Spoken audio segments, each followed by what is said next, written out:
Assalamu alaikum warahmatullahi wabarakatuh. Ndugu waandishi wa habari, karibuni katika ofisi zetu hapa BAKWATA makao makuu. Tuna taarifa hii ambayo tunataka ifike kwa umma.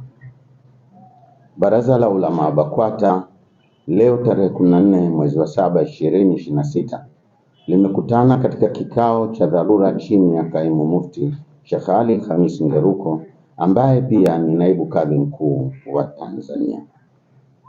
Katika kikao hicho, Baraza la Ulama limeazimia kuwasimamisha mashehe wa mikoa mitatu kutokana na mienendo yao inayokiuka misingi ya kiuongozi ya baraza. Mashehe hao waliosimamishwa ni kama hivi ifuatavyo: moja, Sheikh Walid Al-Had Kawambwa, Sheikh wa mkoa wa Dar es Salaam. 2, Sheikh Isa Nasr Isa, Sheikh wa mkoa wa Singida. 3, Sheikh Hassan Kiburwa, Sheikh wa mkoa wa Kigoma. Utekelezaji wa mabadiliko haya unaanza mara moja leo hii tarehe 14 mwezi wa 7 2026.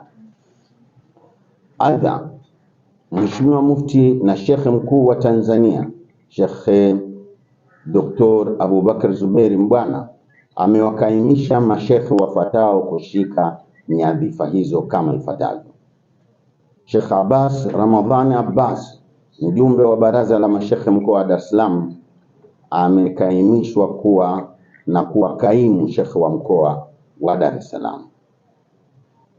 2, Sheikh Isa Ramadhan Simba, Sheikh wa wilaya ya Singida mjini, kuwa kaimu Sheikh wa mkoa wa Singida.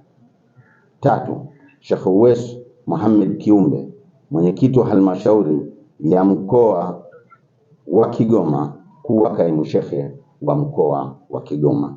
Aidha, tunaelekeza ofisi ya katibu mkuu kusimamia makabidhiano ya ofisi hizo ndani ya muda mfupi. Mimi Sheikh Hassan Saidi Chizenga, katibu wa Baraza la Ulama.